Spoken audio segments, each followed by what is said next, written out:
when people talk to you about having wrestled in the UK, SummerSlam 92 is always the big one, right? That people mention. But what other memories do you have that are your favorites in the UK apart from SummerSlam 92? What are the other ones that stick out to you? I always thought that the match I had with my brother Owen at WrestleMania 10, as good as it was a good match. But the matches we had in the weeks and the days right after WrestleMania, all through I think it was called the Heart Attack Tour. Yeah. Our matches got better and better every night.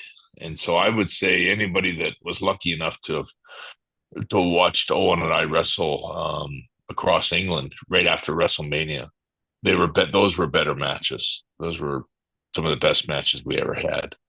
Other great memories for me, even the match I had with Undertaker that I think it was in your house pay-per-view The one night only.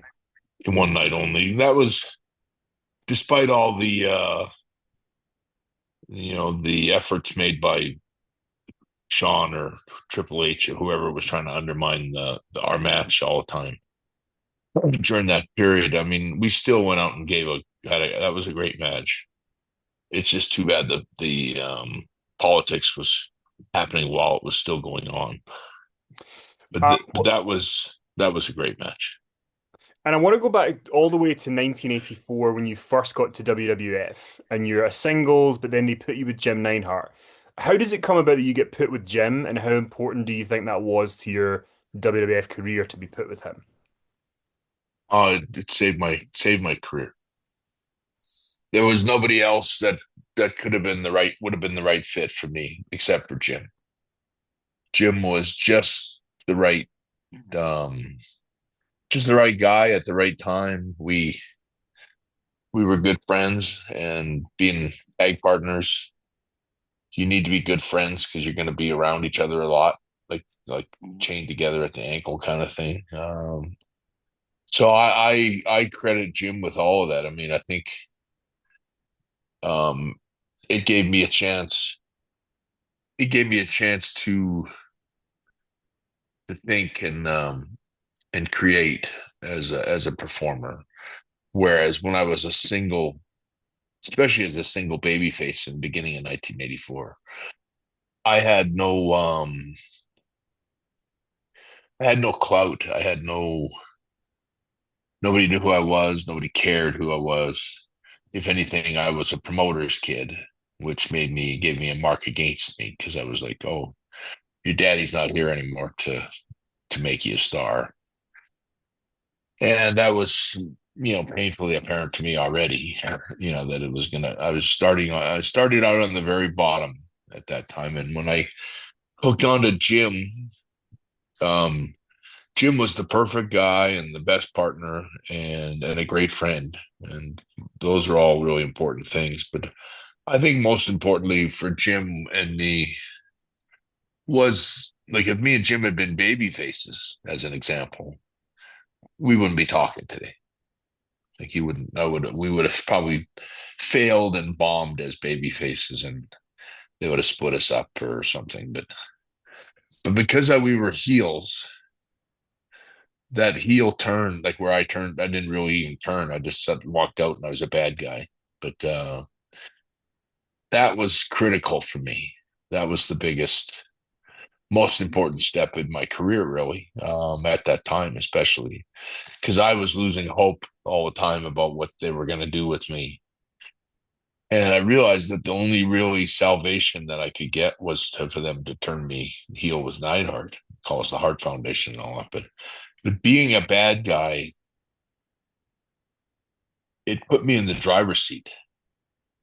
The bad guys control the matches, set the pace, and tell a story. And the good guys mostly just play the role of the good guys and make the big, they get to be the stars and that and the heroes. But the fact that I got to start, like I watched a match back not too long ago, just a few weeks ago, of the Hart Foundation versus the Bulldogs in Philadelphia. And it was our first match in the United States against each other for WWF. And it was such a good match. And we were ice cold. Like we didn't we showed up at the building, walked out, went in the ring. We didn't have hardly any time to even talk to each other or think about anything we were doing. Jim and I hadn't even we didn't even have any sort of team moves yet. Like we hadn't we wrestled TV matches, a couple of TV matches, I think, at that time. But that just tells me um I think that just how good we were. When I watch that match and I see that there was no prep, like there was no time to really put together a classic or this is going to be the greatest match of all time kind of thing. It wasn't enough time, or we were just sort of showed up, got out of our cars, changed, and got pushed out to the ring. And and I watched that back, and it was a really like an 8 out of 10 match. Like it was a pretty good match. And me and Jim were just kind of that was the first time we really kind of started when we came back to the dressing room where we looked at each other like this might really work good. Like this might be we might actually be a good team. And we were. I mean, you get But it was you guys in the Bulldogs when you were having these matches, those weren't matches that were commonplace in WWF at the time, right? Like you guys were doing very different stuff to what would be normally in a WWF style match. oh yeah, it was like it was a combination of Japan, Calgary, and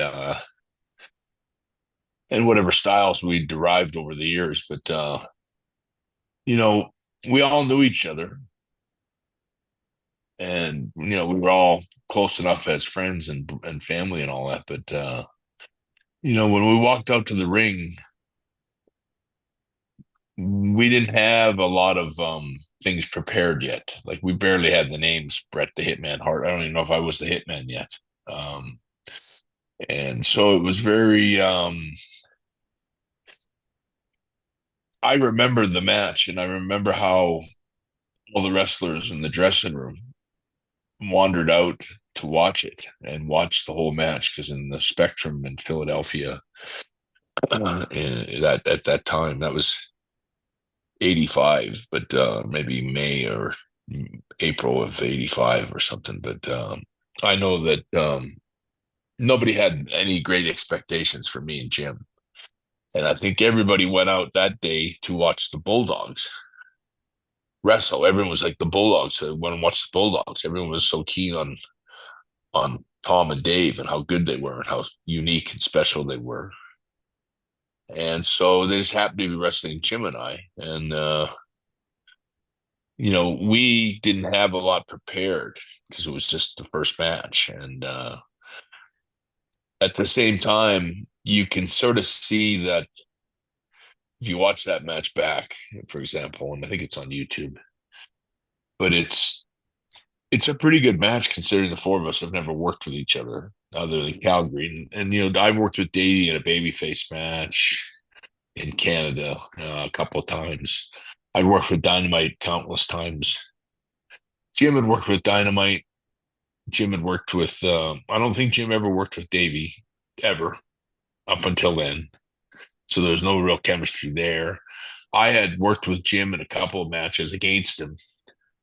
I'd also teamed up with Jim in Germany and places like that. But we really never had any repertoire or, we we couldn't really rely on stuff we had done previously. Even the finishing move, the heart attack, where we came up with the move with the heart attack, where we clotheslined the guy. We came up with that within a couple of days of being teamed up. I just remember thinking about it and going, like the Legion of Doom, or actually not the Legion of Doom, the Road Warriors were doing a finish, that one where they pick the guy up over on their shoulders Yeah. and they clothesline him off the top. And they were doing that in the AWA at that time as their finishing move. And I remember watching it and going, "Oh, that looks like it hurts. Like that, like you can't land right. You land on your knees when you fall off their shoulders, and it's a pretty long drop backwards.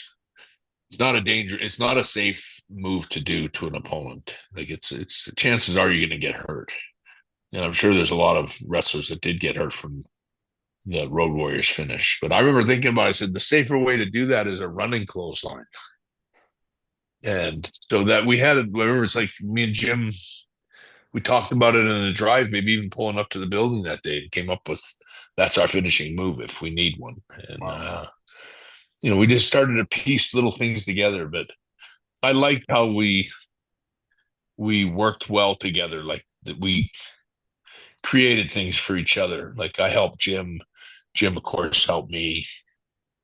And I just love the match just because it was from a first from a first sort of glance, you could see that Jim and I had a lot of potential. And when that match was over in Philadelphia, everybody came back. Like when we came back to the dressing room, everybody was talking about how exciting the match was. But I will say that I think Bulldogs got most of the credit because everyone was sort of like people went out there to watch the Bulldogs. The Bulldogs were the sort of the phenomena at the time, and they were great to watch. But I think they didn't really understand necessarily right away, but it started to build right then. Was that the Hart Foundation were pretty good too, and and that's all we really needed was for people to start talking about us and start to. Within a few months, we were really climbing the ladder fast as a team. Like we started to Yeah. earn a reputation and a name for ourselves that later on.